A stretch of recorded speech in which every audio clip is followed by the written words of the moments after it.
नमस्कार, स्वागत है आप सभी का। मैं हूं सौरभ शर्मा और आप देख रहे हैं कुरुक्षेत्र 2024, जहां हम बात करते हैं सिर्फ चुनाव की। आज जिस योजना का ऐलान केंद्र से किया गया, विश्वकर्मा योजना, जिसकी घोषणा प्रधानमंत्री ने लाल किले से की थी, उसका चुनाव पर क्या असर पड़ने जा रहा है, आज आपको हम डेटा के साथ दिखाएंगे। आज हम आपको दिखाएंगे मध्य प्रदेश, राजस्थान, इन दो चुनावी राज्यों के अंदर सबसे बड़ा वोट बैंक यानी कि ओबीसी, पिछड़ा वर्ग, आखिर इस योजना का उस 50% वोट पर क्या असर पड़ने जा रहा है। आज हम सीधे बात करेंगे मध्य प्रदेश की और राजस्थान के चुनाव की। क्या मोदी की यह योजना वो गेम चेंजर है जो इन राज्यों में पार्टी की जीत सुनिश्चित करने जा रही है। मोदी सरकार, प्रधानमंत्री नरेंद्र मोदी के स्वतंत्रता दिवस के अवसर पर बोली गई इस विश्वकर्मा योजना के भरोसे आखिर किन किन जातियों को साधना चाहती है, किन किन वर्गों को साधना चाहती है, आज हम ये आपको बताएंगे और सर्वे का वो हिस्सा आपके सामने रखेंगे जिसमें आपको पता लगेगा कि आखिर इन दोनों राज्यों में खास करके इस पिछड़े वर्ग का रुझान नरेंद्र मोदी की ओर कितना है और कांग्रेस पार्टी और अन्य की ओर कितना दिखाई देता है। लेकिन सबसे पहले आपको यह योजना समझनी पड़ेगी। यह विश्वकर्मा योजना आखिर है क्या, जिसकी घोषणा प्रधानमंत्री ने लाल किले से की। इससे समझ में आता है कि इसका महत्व कितना है और यह योजना नरेंद्र मोदी के सिस्टम में, बीजेपी के सिस्टम में कितनी ज्यादा महत्वपूर्ण है। आपको सुनाते हैं सबसे पहले आज जब कैबिनेट से यह योजना पास हो गई, ये 13,000 करोड़ की योजना किन किन लोगों तक पहुंचने जा रही है, कैसे पहुंचेगी, ये सब कुछ बताया केंद्रीय मंत्री अश्विनी वैष्णव ने। पहले आप उनकी बात सुनिए और उसके बाद आपको दिखाएंगे इंडिया टीवी का वो सर्वे जो आपके सामने रखेगा वो ओबीसी डेटा कि आखिर पिछड़ा वर्ग मध्य प्रदेश और राजस्थान में किस ओर जाता दिखाई दे रहा है। पहले बात केंद्रीय मंत्री अश्विनी वैष्णव की। दो तरह के स्किल प्रोग्राम होंगे, बेसिक और एडवांस्ड स्किल। और स्किल लेने के दौरान 500 रुपए पर डे का स्टाइपेंड भी मिलेगा। फिर मॉडर्न टूल्स खरीदने के लिए 15,000 रुपीज तक का सपोर्ट मिलेगा। हमारे विश्वकर्मा समाज के सभी साथियों को 1 लाख रुपए तक का लोन प्रोवाइड किया जाएगा, जो कि इंटरेस्ट सबवेंशन स्कीम के तहत मैक्सिमम 5% इंटरेस्ट रहेगा। बहुत ही अच्छी लिबरल टर्म्स एंड कंडीशंस इस पे रहेंगी। और ये फर्स्ट ट्रांच है, ये सक्सेसफुल डिप्लॉय करके अपने बिजनेस को बढ़ाए। उसके बाद में सेकेंड ट्रांच में 2 लाख रुपए का लोन क्रेडिट सपोर्ट रहेगा। तो आपने देखा अश्विनी वैष्णव ने इस योजना का कैसे लाभ मिलेगा ये बताया। लेकिन आपको बता दें कि ये योजना जो है ये बीजेपी के तंत्र में इसका इंप्लीमेंटेशन ऑलरेडी शुरू भी हो चुका है। उत्तर प्रदेश के अंदर ये विश्वकर्मा योजना इसी साल लॉन्च की गई है। इसका लाभ बहुत बड़े वर्ग को मिलना शुरू भी हो चुका है। जैसा अश्विनी वैष्णव साहब ने बताया, जो हमारे पारंपरिक कारीगर हैं और शिल्पकार हैं उन तक कैसे इसका लाभ पहुंचे। 1 लाख रुपए तक का कर्ज, टूल किट खरीदने के लिए 15,000 रुपए, इसके अलावा 1 हफ्ते की ट्रेनिंग और उस ट्रेनिंग में प्रतिदिन 500 रुपए का स्टाइपेंड, ये हर उस व्यक्ति को मिलेगा जो इस योजना के लिए अप्लाई करेगा। और यह है आपके सामने आखिर इसका लाभ कैसे लोग उठा सकते हैं वो हम आपको बताते हैं और किन लोगों को यह लाभ मिलेगा यह भी आप देख लीजिए। जातियों के हिसाब से अगर आप देखना चाहें, सुथार यानी जो लकड़ियों का काम करते हैं, लोहार लोहे के औजार बनाने वाले, सोने का आभूषण बनाने वाला सोनार, कुम्हार मिट्टी का जो काम करते हैं, बर्तन इत्यादि बनाते हैं, उनको इस योजना से सीधे जोड़ने का काम जो है ये योजना करने जा रही है। और इसके जरिए सीधे सीधे राज्यों के अंदर ओबीसी वोट बैंक तक पहुंचना इस स्कीम का आप कह सकते हैं एक राजनीतिक बाय प्रोडक्ट भी है।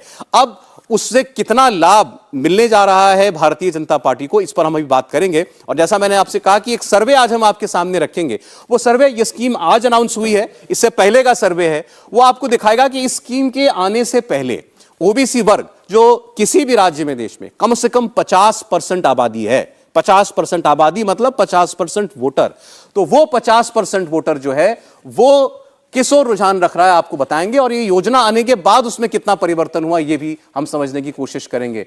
मूर्तिकार, शिल्पकार, दर्जी, धोबी, ये तमाम लोग, जूता बनाने का काम करने वाले, ये सभी लोग जो हैं इस योजना का लाभ जो है वो उठा सकते हैं। हमारे साथ दो मेहमान हैं इस वक्त स्टूडियो के अंदर। वरिष्ठ पत्रकार हमारे साथ हैं समीर चौगांवकर साहब, और हमारे साथ हैं स्कॉलर सज्जन कुमार जी, जो सब जगह घूम घूम कर सर्वे भी करते हैं, तो सिफोलॉजिस्ट भी हैं वो। और इनके अलावा आपको बता दें हर्षवर्धन त्रिपाठी और राशिद किदवई। राशिद जी जुड़ चुके हैं हमारे साथ। राशिद साहब स्वागत है आपका। हर्षवर्धन जी जो है वो हमारे साथ बस थोड़ी देर में जुड़ने जा रहे हैं। तो इससे पहले कि हम आपके सामने वो सर्वे रखें, मैं चाहता हूं एक बार जरा पहले राशिद साहब से शुरुआत करें। राशिद साहब, ये योजना जो है इसका लाभ ठीक है उन शिल्पकारों तक पहुंचाने की, और जो हाथ के कामगार होते हैं उन तक पहुंचाने का इसका उद्देश्य है, लेकिन इसका राजनीतिक उद्देश्य भी है। जैसा मैंने कहा 50% आबादी ओबीसी की है। आपको लगता है कि ये उस लाभार्थी वोट बैंक में जुड़ने जा रही है जिसका जिक्र बीजेपी बार बार करती आ रही है? हमारे शिल्पकारों को और दूसरे लोगों को जो कामकाज करते हैं उनको प्रोत्साहन देना ये बड़े खुशी की बात है, और इस पर पूरा सरकार को पूरी बधाई मिलनी चाहिए। लेकिन उसको जब वोट से जोड़ा जाता है तब थोड़ी सी समस्या हो जाती है, क्योंकि समस्या ये होती है कि फिर आप इस तरह से आपकी नियत जो है वो चुनाव जीतने की, आपकी नियत जो है उनको समृद्ध करने की, उनको मजबूत करने की नहीं है। तो इस तरह की कई समस्याएं होती हैं। दूसरी बात, और सौरभ ये सज्जन कुमार जी बैठे हुए ज्यादा बेहतर तरीके से बता सकेंगे, कई बार क्या होता है कि इसमें जो राजनीति में जब चुनाव होता है तो चुनाव में बिल्कुल दूसरे तरीके के समीकरण होते हैं। तब ये आता है कि हिसाब जूका तू कुनबा डूबा क्यों। पिछली बार जो ये मध्य प्रदेश, राजस्थान, छत्तीसगढ़ में चुनाव हुए, भाजपा वहां हार गई, और छत्तीसगढ़ में तो बहुत ही बुरे तरीके से हारी। तो इन सब चीजों को हमें चुनाव से रिलेट नहीं करना चाहिए। हम देखिए जो राशिद साहब आप आइडियल बात कर रहे हैं, मैं प्रैक्टिकल बात कर रहा हूं। आप मुझे बताइए, चुनावी साल में कोई योजना आ रही है तो उसका राजनीतिक पर्पस नहीं होगा? बिल्कुल है, नहीं, लेकिन मेरा कहना यह है कि आज जो मैन्युफैक्चरिंग इंडस्ट्री को देश में जो शिल्पकार और इनको है, वो जो चाइना से कंपटीशन है, हम देखते हैं कि त्योहारों में भी जो आइटम आ रहे हैं सब चाइनीज मेड गुड्स आती है, और उनका पूरा प्रोडक्शन का और जो इकोनॉमिक्स है उसकी वो बिल्कुल अलग है। तो उसमें हमारे जो भारतीय कॉम्पिटिटर है वो भारत की मार्केट में ही नहीं टिक पा रहे हैं। इसके लिए सरकार क्या कर रही है? देखिए, ये तो सारी चीजें जो ये चुनावी लाभार्थी योजनाएं होती है, इसका मार्केट से लिंक नहीं हो पाता है। मुझे कहते हुए थोड़ा सा दुख और तकलीफ के साथ मैं कह रहा हूं, लेकिन ये ऐसा ही होता है।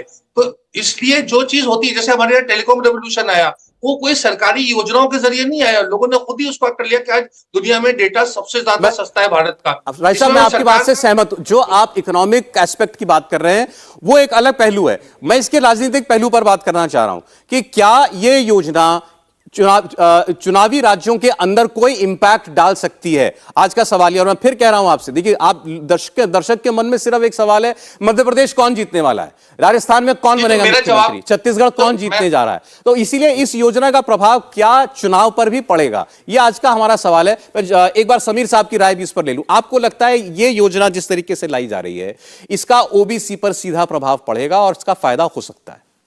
बिल्कुल, देखिए, अब अभी 5 राज्यों में विधानसभा चुनाव है। मध्य प्रदेश में, राजस्थान, छत्तीसगढ़ में है, मिजोरम में है और तेलंगाना में। मैं तो अगर अब राजस्थान और मध्य प्रदेश की अगर बात करूं तो मध्य प्रदेश में 50% वोटर ओबीसी है। राजस्थान में भी 45% के ऊपर मतदाता ओबीसी का है। तो मुझे लग रहा है जब यह योजना सितंबर में लॉन्च होगी और अक्टूबर और नवंबर में चुनाव जाने वाले राज्यों में, तो इसका सीधा लाभ भारतीय जनता पार्टी को निश्चित रूप से मिलने वाला है। आप देखिए, 1 लाख रुपए उनको दिया जा रहा है, 15,000 रुपए उपकरण खरीदने के लिए दिए जाएंगे। तो जो कोरोना काल में जो सफर हो गए थे कारीगर, जो फर्नीचर का काम करते हैं, जो मिट्टी बनाने का काम करते हैं, प्लम्बर है, कारपेंटर है, दर्जी के काम है, जो दूसरे निचले तबके के हैं जो सफर कर रहे थे, मुझे लग रहा है जिन्हें बैंक भी लोन नहीं देती क्योंकि उनकी आर्थिक स्थिति इतनी बुरी होती है कि उनके पास कुछ ऐसा होता नहीं कि बैंक के पास रख के वो लोन ले सके। तो मुझे ऐसा लग रहा है कि इनको अपने पे फिर से पैरों पे खड़ा करने के लिए प्रधानमंत्री नरेंद्र मोदी ने लाल किले से बहुत शानदार योजना की घोषणा करी है, विश्वकर्मा योजना की। और इसका सिर्फ मध्य प्रदेश, राजस्थान नहीं, पूरे देश के जो पिछड़े लोग हैं, जो इस तरह के लोग हैं जो छोटे छोटे काम करके अपनी आजीविका चलाते हैं और समाज में एक कंट्रीब्यूट करते हैं, उनके लिए योजना बहुत सफल होने वाली है। और मुझे लग रहा है आने वाले समय में निश्चित रूप से ये लोग अपने पैरों पे खड़े होंगे, और इस योजना का उनको अगर लाभ होगा तो निश्चित रूप से उस योजना को लागू करने वाले पार्टी को भी चुनाव में उसका लाभ होगा। देखिए, इस योजना को आप कुछ इस तरीके से भी समझ सकते हैं। मंडल तो हम सब समझते हैं, मंडल माने जाति की पॉलिटिक्स, तो मंडल तो सभी कर रहे हैं भाई। देश का प्रधानमंत्री ओबीसी, और वो कहते हैं मैं ओबीसी हूं। इन तीनों राज्यों के मुख्यमंत्री ओबीसी हैं। मध्य प्रदेश की बात करें, शिवराज सिंह चौहान ओबीसी। अभी एक स्टेट को लेकर चलते हैं, मध्य प्रदेश। मुख्यमंत्री ओबीसी, प्रधानमंत्री ओबीसी।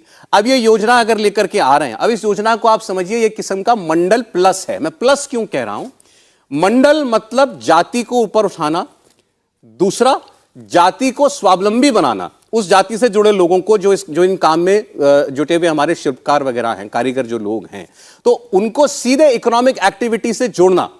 अभी तक जो काम मंडल के जरिए हुआ, अब उसको सीधे इकोनॉमी से जोड़ने का प्रयास है। कितना ये कामयाब होगा वो अलग पहलू है, लेकिन इसका जो इंपैक्ट पड़ेगा अभी, जब ये जैसा समीर साहब ने बताया, जब ये योजना शुरू होगी, जब इसके लाभार्थी आना शुरू होंगे, वो आवेदन करेंगे, उनके अकाउंट में पैसा पहुंचना शुरू होगा। अब ये क्या चुनाव से पहले शुरू हो जाएगा, ये हम नहीं कह सकते, लेकिन इस योजना का प्रचार जरूर किया जाएगा, तो उसका चुनाव पर असर पड़ेगा या नहीं पड़ेगा। हर्षवर्धन जी भी हमारे साथ स्टूडियो में आ चुके हैं। हर्षवर्धन जी, बहुत स्वागत है आपका भी। बात हो रही है कि आखिर प्रधानमंत्री की इस विश्वकर्मा योजना का क्या प्रभाव और क्या लाभ मिलने जा रहा है। पहले एक बार जरा हमारे साथ सज्जन जी हैं। सज्जन, देखिए क्या इंपैक्ट होगा? इसका इंपैक्ट सर्टेनली पॉजिटिव है, और चुनाव के समय अगर 2018 से 19 का आप टाइम छोड़ दें तो बीजेपी की सरकार मध्य प्रदेश में पिछले 20 साल से है, तो निश्चित तौर पे थोड़ी बहुत एंटी इनकम्बेंसी जो है वो रहती है। लेकिन बीजेपी को वहाँ पे एक फायदा ये है कि वहाँ पे एक फेस है, लीडरशिप की इशू है, लेकिन तब भी आप अगर ग्राउंड पे देखें तो थोड़ी एंटी इनकम्बेंसी है विधानसभा चुनाव को देखते हुए। और जो ओबीसी समुदाय है, जैसा कहा गया कि वो लगभग आधी आबादी है, तो उनका दो इंटरेस्ट है। कुछ तो कृषक समाज से आते हैं और कुछ काश्तकार समाज से आते हैं, शिल्पकार हैं, काश्तकार हैं। अब ये जो योजना है, इसकी खासियत ये है कि ये केवल राशन वाला वेलफेयर स्कीम नहीं है कि आपने चावल दे दिया। एग्जैक्टली ये आप रोजगार का भी एक साधन दे रहे हैं, जरिया दे रहे हैं, तो जिसका निश्चित तौर पे कितना डिग्री तक होगा, लेकिन जो थोड़ी बहुत एंटी इनकम्बेंसी है 20 साल से बीजेपी की सरकार है उसके कारण, उसको निश्चित तौर पे से ये कहीं ना कहीं थोड़ा बहुत कम करेगा। ठीक है, जरा एक बार आप, चूंकि हम सर्वे भी आपके सामने रखने जा रहे हैं, तो मैं वो आपके सामने एक बार रख दूं। ये सर्वे हमने कुछ दिनों पहले किया था, और एक खुलासा भी हम कर देते हैं आपके सामने। हम जल्दी राजस्थान मध्य प्रदेश का ओपिनियन पोल रखने जा रहे हैं कि उसका वहां राज्यों में लोगों का मूड जो है इस वक्त क्या दिखाई दे रहा है। उसमें से केवल एक टुकड़ा आज मैं आपको दिखा रहा हूं, क्योंकि आज हम इस योजना की और ओबीसी की बात कर रहे हैं।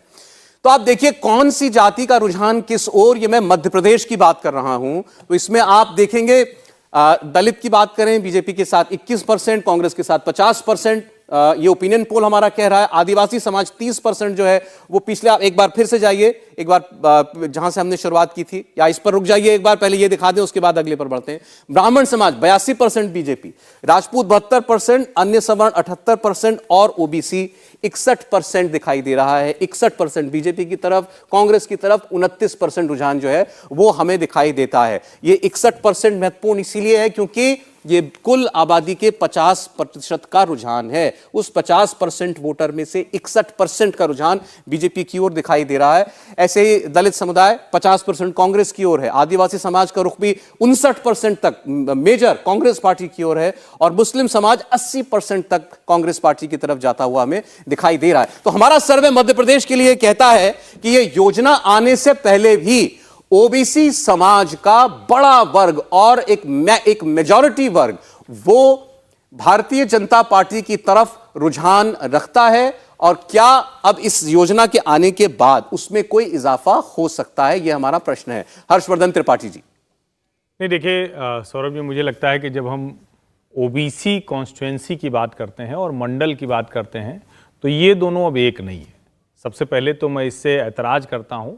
मंडल जैसी चीज अब है नहीं। मंडल गुजरे जमाने की बात हो गई। मंडल एक पॉलिटिक्स थी जिसमें पिछड़े समाज के लोगों को विशेष करके सरकारी नौकरियों में एक हिस्सा देने की बात थी। एम्पावरमेंट की बात थी उस समय, क्योंकि ये माना जाता था कि देश में उन लोगों को उनका हिस्सा नहीं मिल रहा है। जो उस वक्त रिपोर्ट थी मंडल आयोग की, उसके आधार पर एक हिस्सा उनको देने की कोशिश थी सरकारी नौकरियों में और शिक्षण संस्थानों में। लेकिन अब बहुत ज्यादा, जिसको हम कहें कि गंगा और मध्य प्रदेश के संदर्भ में कहें तो नर्मदा का पानी बहुत बह गया है। अब परिस्थितियां भी बदल गई हैं।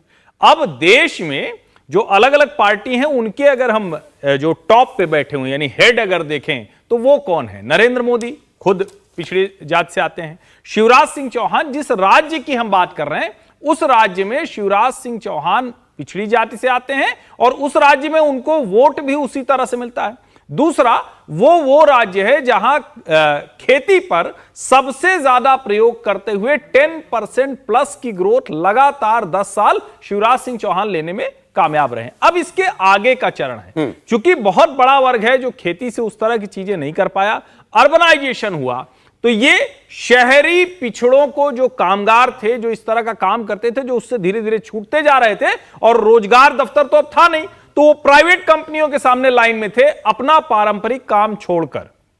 उनको मोदी सरकार फिर से उस ब्रैकेट में ला रही है और सम्मान के साथ ला रही है, यानी डिग्निटी दे रही है, इकोनॉमिक एम्पावरमेंट दे रही है और उनका जो कनेक्ट है वो लीडर के साथ है। तो ये, इसको मैं कहूंगा कि मंडल ना कहिए, ये कहिए कि ये मोदी पॉलिटिक्स का नया एम्पावरमेंट। आप मंडल को कहने का तरीका समझिए, बस हम जिस ओर इशारा कर रहे हैं वो कहने का एक तरीका है कि हम पिछड़े समाज की बात कर रहे हैं। मेरा प्रश्न ये था, इसको मैं सीधा चुनाव के साथ जोड़ रहा हूं, क्या इसका आने वाले विधानसभा चुनाव पर कोई इंपैक्ट आपको नजर आता है? हम इस वक्त स्पेसिफिक मध्य प्रदेश की बात कर रहे हैं। नहीं, निश्चित तौर पर अगर हम मध्य प्रदेश के संदर्भ में कहें तो मध्य प्रदेश वैसे भी, अच्छा, वहां के प्रयोग के लिहाज से अगर हम देखें तो सबसे ज्यादा एफपीओ का प्रयोग वहां हुआ है, सबसे पहले भावांतर योजना का प्रयोग हुआ है और सारे प्रयोग सफल रहे हैं। ये विश्वकर्मा योजना उसी तरह के लोगों को टारगेट करने वाली योजना है और अगर ये यहां सफल हो गई, मैं इसलिए अगर लगा रहा हूं क्योंकि अभी तो ये शुरू ही हुई है, अभी तो आज कैबिनेट की तरफ से आया है, लाल किले से प्रधानमंत्री जी ने बोला है, अगर ये एक तरह से सफल हो गई तो ये पूरे देश में बड़ी योजना के तौर पर दिखेगी। और एक जिसको हम बार बार कहते हैं कि चुनावों में रोजगार मुद्दा होता है क्या, तो नौकरी नहीं लेकिन रोजगार के मुद्दे पर यह सरकार बड़ी छलांग मारेगी, बड़ी। वो रोजगार वाला भी हमारे पास डेटा है कि आखिर ये मध्य प्रदेश में जो इश्यूज हैं, मुद्दे हैं, वो आखिर किस मुद्दे पर जनता सबसे ज्यादा ध्यान चाहती है सरकारों का। राशिद साहब यहीं पर हैं, हर्षवर्धन जी, और उनका कहना यह है कि एक स्कीम जो एक इकोनॉमिक एक्टिविटी को बढ़ावा देने के लिए लाई गई है, उसको चुनाव के साथ जोड़ना गलत है, और अगर सरकार भी यह चुनाव के लिए लेकर के आई है तो भी यह गलत है। राशिद साहब, आपने सुना सबको। जी, देखिए, मैं सौरभ, मैं फिर वही कहूंगा, देखिए, इसको देखने में बड़ा ये टेम्पटिंग लगता है। ये स्कीम आई है, स्कीम का हम सबको स्वागत करना चाहिए। स्कीम सरकार की है, सरकार सबकी है, कोई वर्ग विशेष या जाति या किसी राज्य या किसी उसके लिए लाभ पहुंचाने का या उसमें से भी पर्टिकुलर जाति का लाभ उठाने के लिए ऐसा नहीं होता। और जो वोटिंग बिहेवियर होता है वो बड़ा अलग होता है। देखिए, मंडल की जो हर्षवर्धन जी बात कर रहे थे, बिल्कुल सही बात थी, लेकिन मंडल कमीशन को जिसने अनाउंस किया, विश्वनाथ प्रताप सिंह, उनका नामो निशान मिट गया। उसके बाद कांग्रेस ने उसको इंप्लीमेंट किया था, जो सीताराम केसरी सामाजिक न्याय के मंत्री थे। कांग्रेस 1996 में निपट गई, बुरे तरीके से चुनाव हार गई। तो इसका कोई एक उससे इकोनॉमिक स्कीम्स का चुनाव से कोई लिंक, वोटिंग बिहेवियर बहुत अलग होता है। आपने अभी मध्य प्रदेश के आंकड़े दिखाए, सज्जन जी कह रहे हैं कि वो 18-19 का अपवाद था, अपवाद नहीं था। देखिए, बिल्कुल बराबर की लड़ाई हुई थी और शिवराज सिंह जी उस समय भी ओबीसी मुख्यमंत्री थे, मंझे हुए थे, नरेंद्र मोदी जी का जादू चल रहा था। उसके बावजूद जो था असेंबली में लोगों ने अलग वोट दिया, क्योंकि मध्य प्रदेश की राजनीतिक परिस्थिति भिन्न है। वहां जैसे आपने अपने सर्वे में भी दिखा रहे हैं कि वहां पर दलित और ट्राइबल और दूसरे लोगों का सबका एक जमवाड़ा होता है। और ऐसी बात है कि कांग्रेस 61% ओबीसी लेकिन दिखा रहा है बीजेपी के पक्ष में, राशिद साहब, मेजॉरिटी वोटर। मैं उससे इनकार नहीं कर रहा हूं, लेकिन उसी तरीके से 59% वो ट्राइबल वोटर भी दिखा रहा है जो कांग्रेस की तरफ झुका हुआ है, दलित वोट भी दिखा रहा है कि 50% से ज्यादा है। मैं सौरभ सिर्फ आपसे ये निवेदन कर रहा हूं कि इस पे हम ज्यादा ना उसमें उसको जोड़े या उसको पढ़े। अच्छा, ठीक है। अच्छा, राशिद साहब, मैंने पहले ही कहा, जो हम सर्वे इस वक्त दिखा रहे हैं मध्य प्रदेश का, वो सर्वे वो सर्वे आज तो हो नहीं सकता, स्कीम आ जाए ना, या के लिए 15 तारीख को अनाउंसमेंट हुआ। सर्वे तो हमारा उससे कुछ एक रोज पहले का है।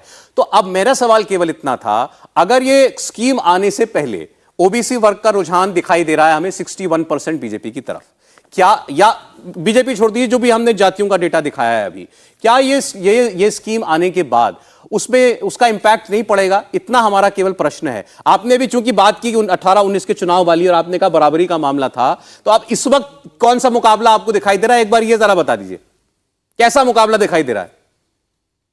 देखिए, इस समय जो सबसे बड़ा समस्या जो भाजपा के साथ है वो शिवराज सिंह चौहान को लेकर के।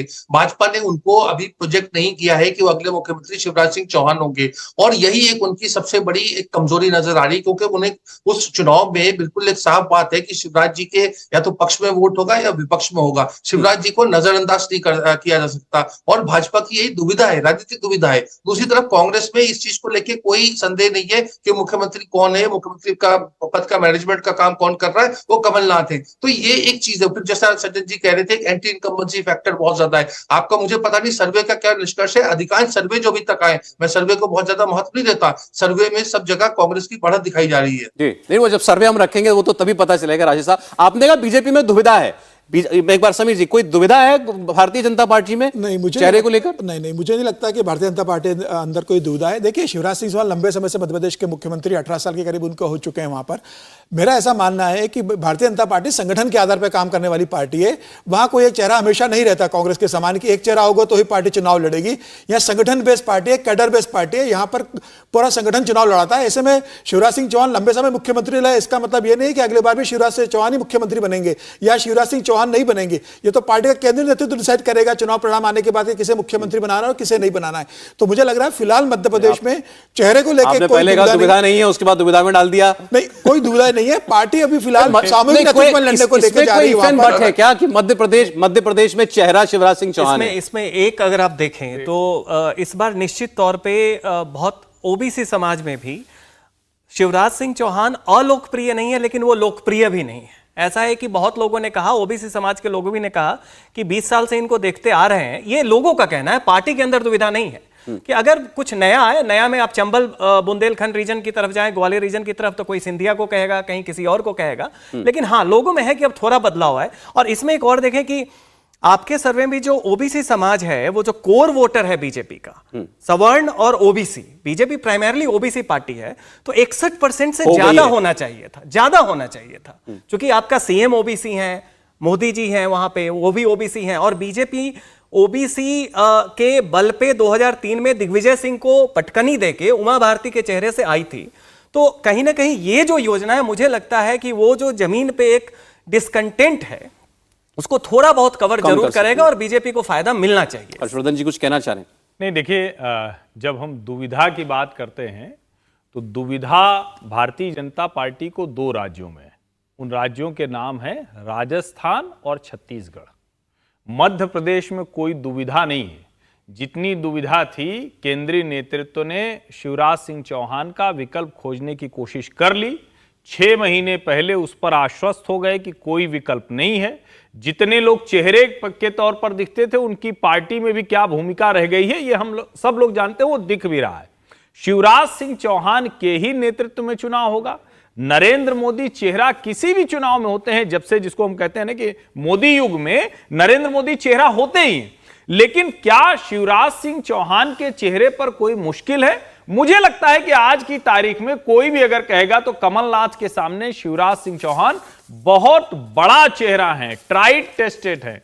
एक छिंदवाड़ा कॉन्स्टिट्यूएंसी के आगे कमलनाथ कभी अपना प्रभाव नहीं दिखा पाए। जो पिछला चुनाव था वो भी अगर वो जिसको हम कहें तो उस वक्त कितनी चीजें थी, मंदसौर में किसानों पर गोली चल गई थी, कितनी चीजें थी, सवर्णों के खिलाफ एक बयान दे दिया था, कितनी चीजें थी। इतने वर्षों से एक ही आदमी सरकार चला रहा और उसके ऊपर केंद्रीय नेतृत्व भी थोड़ा दुविधा में था। मुझे लगता है 18 से 23 में यह बदल चुका है। अब देखिए जरा, मैं फिर से आपके लिए दोहरा रहा हूं, आज जो हम बात कर रहे हैं मध्य प्रदेश के चुनाव पर इस प्रधानमंत्री विश्वकर्मा योजना का क्या प्रभाव पड़ने जा रहा है। हमने आपको हमारे एक सर्वे का एक हिस्सा दिखाया कि वहां मध्य प्रदेश में कौन सा समाज किस अनुपात में हमें किस पार्टी की रुझान रखता हुआ दिखाई दे रहा है। सर्वे योजना लॉन्च होने से पहले का है।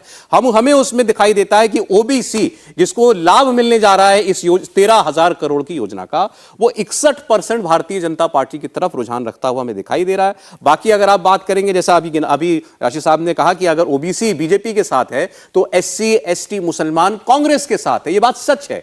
मैं आपके सामने पढ़ दे रहा हूं फिर से। सवर्णों में ब्राह्मण 82% बीजेपी की ओर, Rajput 72%, other upper caste 78%, OBC 61%। ये वो वर्ग हैं जहां बीजेपी को बढ़त है। कांग्रेस पार्टी की बात कीजिए, शेड्यूल कास्ट 50%, शेड्यूल्ड ट्राइब्स 59% और मुसलमान 80%। तो अभी तक आप अगर समाज के सामाजिक वर्गों के आधार पर देखेंगे तो इस तरीके से कुछ हमको मध्य प्रदेश का रुझान बनता हुआ दिखाई दे रहा है। यह तो बात हुई भारतीय जनता पार्टी की, आप कह सकते हैं मंडल है और मोदी जी हैं, बीजेपी है तो कमंडल भी है। अब इस मोदी प्लस कमंडल के सामने कमलनाथ, दिग्विजय सिंह वो क्या कह रहे हैं, वो क्या तैयारी कर रहे हैं, वो हिंदू राष्ट्र की बात पर अचानक क्यों आगे बढ़ने लगे हैं, यह हम आपको दिखाएंगे। वो मंडल कमंडल रिवर्स क्यों करना चाहते हैं। छोटे से ब्रेक के बाद लौट रहे हैं, सुनाएंगे आपको कैसे कांग्रेस पार्टी अब कमंडल की राह पर, हिंदू राष्ट्र की राह पर बढ़ना चाह रही है। और अब एक बड़ी खबर आपको बताते हैं, इंडिया झगड़ा शुरू हो चुका है। आम आदमी पार्टी और कांग्रेस पार्टी इस वक्त आमने सामने खड़ी हुई दिखाई दे रही है दिल्ली के अंदर। कांग्रेस आलाकमान ने दरअसल आज दिल्ली को लेकर एक बैठक की थी और इस बैठक के बाद बाहर निकलकर कांग्रेस के लीडर्स ने लंबे चौड़े बयान दिए। अलका लांबा वो सामने आई, उन्होंने कहा कि कांग्रेस पार्टी दिल्ली लोकसभा की सभी 7 सीटों पर चुनाव लड़ेगी। इसके लिए आज सभी नेताओं को काम के लिए निकलने के लिए कह दिया गया है, यानी कांग्रेस दिल्ली में आम आदमी पार्टी के साथ गठबंधन नहीं करेगी। इसके अलावा दिल्ली प्रदेश अध्यक्ष कांग्रेस के जो हैं वो ये स्टेटमेंट दे रहे हैं कि आज की मीटिंग में आपके साथ अलायंस की कोई बात नहीं हुई। मैं तो अरविंद केजरीवाल से सवाल पूछता रहूंगा, अलायंस पार्टी का काम है, लेकिन मैं सवाल क्यों नहीं पूछूं अरविंद से। भ्रष्टाचार और रेप की कैपिटल बना दिया है अरविंद केजरीवाल ने दिल्ली को, क्या मैं अपनी आंखों पर पट्टी बांध लूं। ये दिल्ली कांग्रेस का रुख है और ये सब कुछ तब हुआ जब मल्लिकार्जुन खड़गे, राहुल गांधी, तमाम लोगों ने आज जो मीटिंग बुलाई दिल्ली के लोगों की, उसके बाद निकलकर ये बयानबाजी हुई। तो पहले अलका लांबा की आप बात सुनिए, फिर आम आदमी पार्टी का रिएक्शन इतना नाराजगी भरा है वो भी आपको दिखाएंगे। लोकसभा 2024 की तैयारियां अब हमें करनी है, मकसद वही था। दिल्ली से पहले 18 राज्यों की मीटिंगें हो चुकी हैं लोकसभा की तैयारियों को लेकर।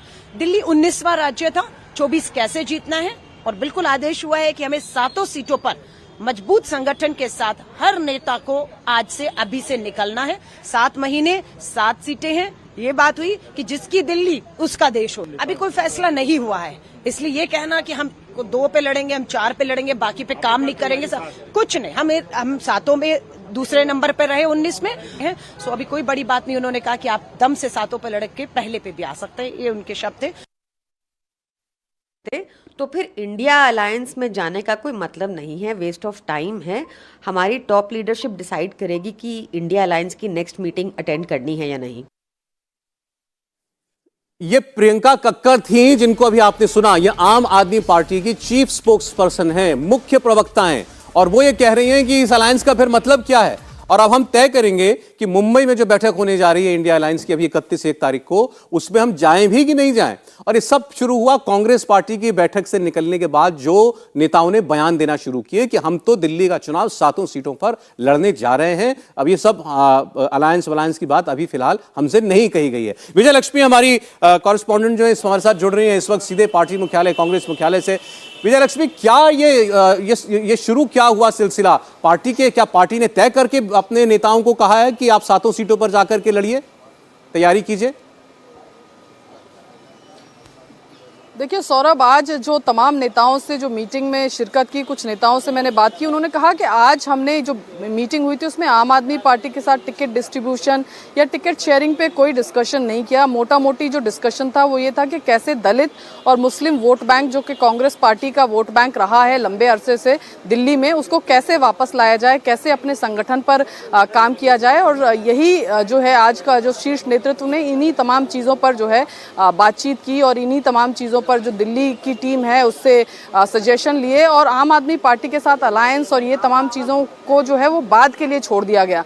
लेकिन जब मीटिंग खत्म हुई उसके बाद अलका लांबा ने आकर के कहा कि हम 7 सीटों पर दमखम के साथ लड़ेंगे, ऐसा मैसेज उन्होंने खुद राहुल गांधी को कोट करते हुए कहा कि ऐसा कहा गया। लेकिन कांग्रेस पार्टी के जो अध्यक्ष हैं वो कह रहे हैं कि आप के साथ अलायंस पर डिस्कशन नहीं हुआ, लेकिन अरविंद केजरीवाल से हम सवाल पूछना जो है वो जारी रखेंगे। अरविंद केजरीवाल ने दिल्ली में भ्रष्टाचार से लेकर के रेप कैपिटल तमाम तरह के आरोप जो अनिल चौधरी हैं दिल्ली के प्रदेश अध्यक्ष वो लगा रहे हैं। तो दरअसल कहीं ना कहीं दिल्ली की जो यूनिट है, मुझे लगता है कि कांग्रेस ये सेंस देना चाहती है कि दिल्ली की यूनिट अपना जो अग्रेशन है वो जारी रखे अरविंद केजरीवाल के लेकिन विजय की लक्ष्मी, तरफ। आपने लेकिन आम जहां आदमी तक पार्टी बात का है इंडिया रिएक्शन अलायंस देखा की, ना, तो आम आदमी सेंट्रल पार्टी तो अब ये लीडरशिप कह रही है कि इस अलायंस का मतलब क्या है, इस और मुंबई में अलायंस की अगली बैठक में जाना समय की बर्बादी, हम तय करेंगे हम जाए ना जाएं। इस रिएक्शन के बाद देखिए दूसरी बड़ी खबर जो आ रही है कि अब मल्लिकार्जुन खड़गे ने, कांग्रेस प्रेसिडेंट ने अपनी दिल्ली यूनिट की एक बैठक दोबारा कॉल की है। विजय लक्ष्मी, अब डैमेज कंट्रोल करने की कोशिश करने वाले हैं क्या? बिल्कुल बिल्कुल, ये बैठक जो है, जो सूत्र हमें बता रहे हैं 5 साढ़े 5 बजे के करीब जो सीनियर लीडर्स हैं कांग्रेस के, उनको दोबारा मीटिंग के लिए बुलाया गया है। अमूमन एक दिन में कांग्रेस अध्यक्ष एक ही राज्य के नेताओं के साथ 2 बार मीटिंग करें, ऐसा होता नहीं है।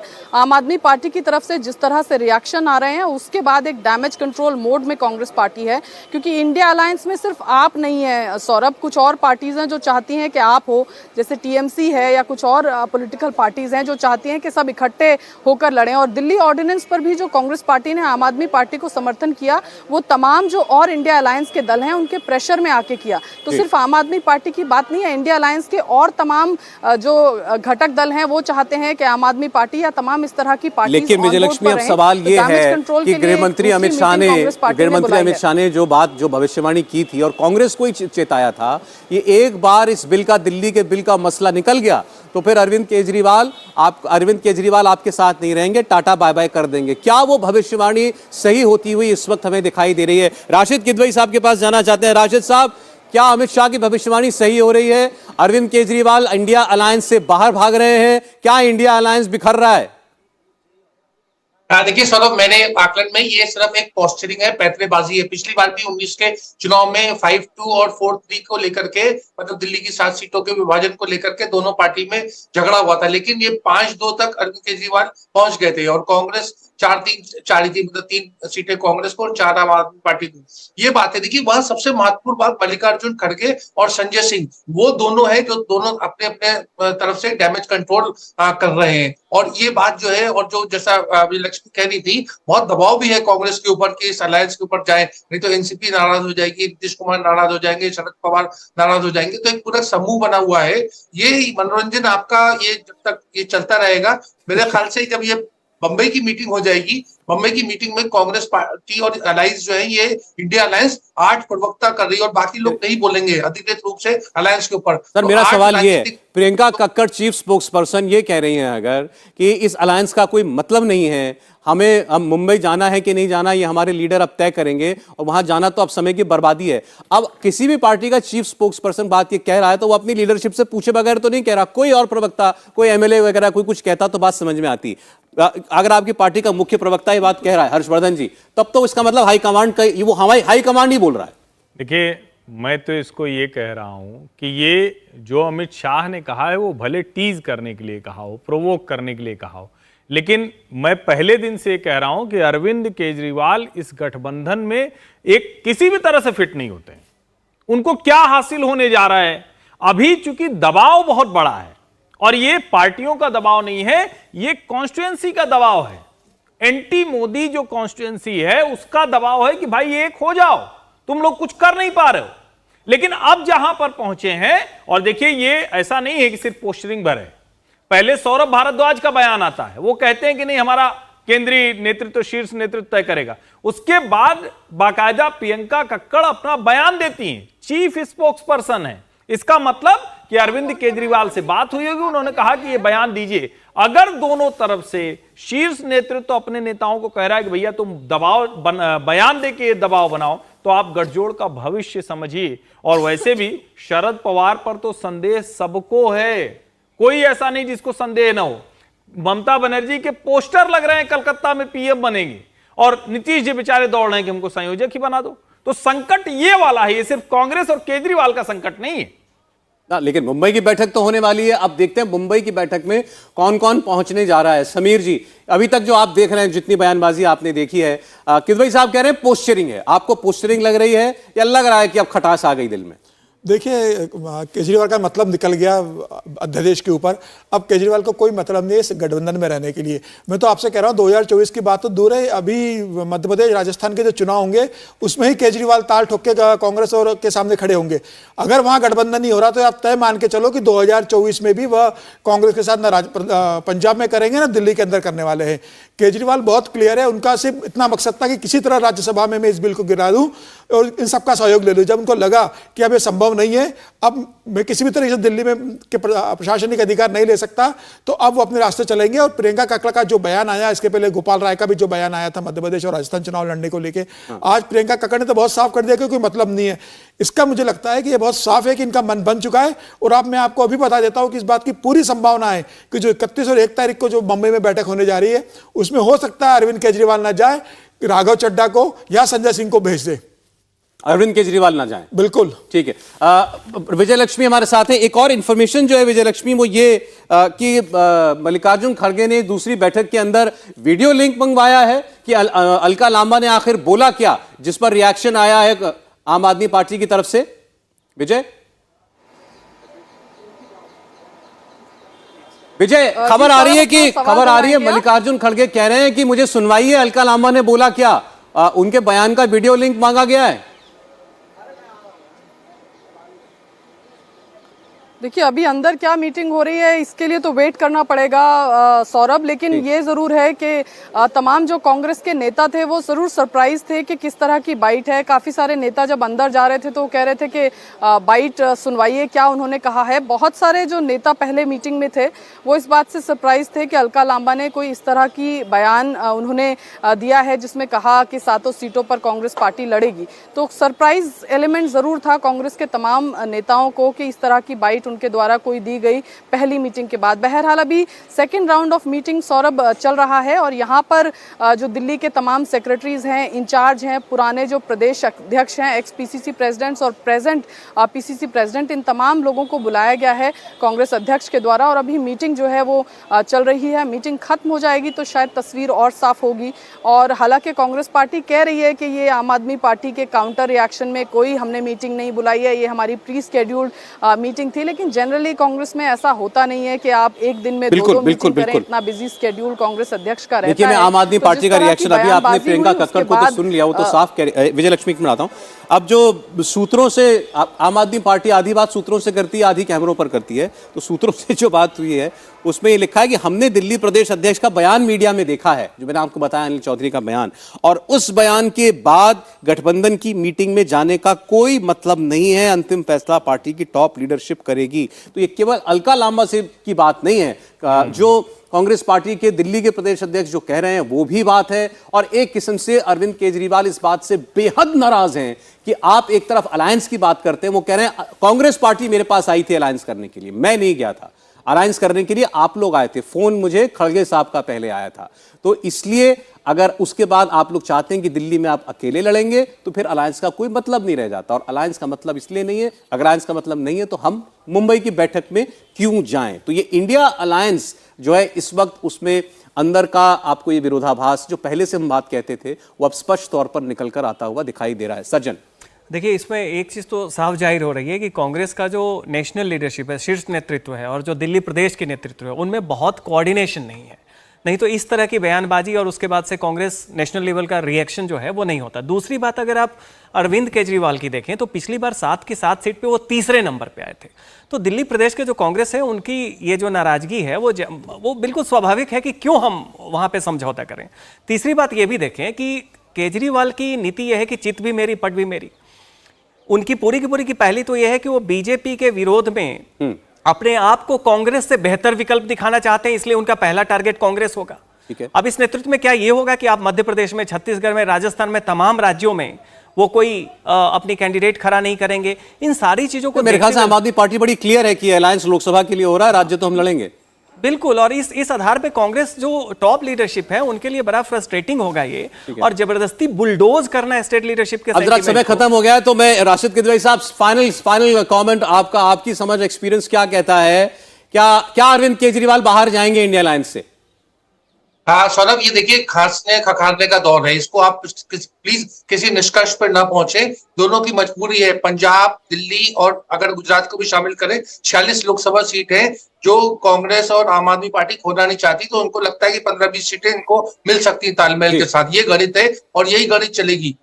ठीक, बहुत शुक्रिया सर। अभी तो देखिए ये खबर पक रही है खबर, ये कहां तक जाती है ये हमको अभी थोड़ी देर में क्लियर हो जाएगा। कांग्रेस पार्टी जब दूसरे दौर की बैठक कर रही है। राशिद किदवई साहब, हर्षवर्धन जी, सज्जन कुमार जी और समीर साहब, बहुत शुक्रिया आप लोगों का आज कुरुक्षेत्र 2024 में जुड़ने के लिए हमारे साथ। इंडिया टीवी हर वक्त हर जगह डाउनलोड करने के लिए सर्च करें India TV news Google play store या ऐप स्टोर पर।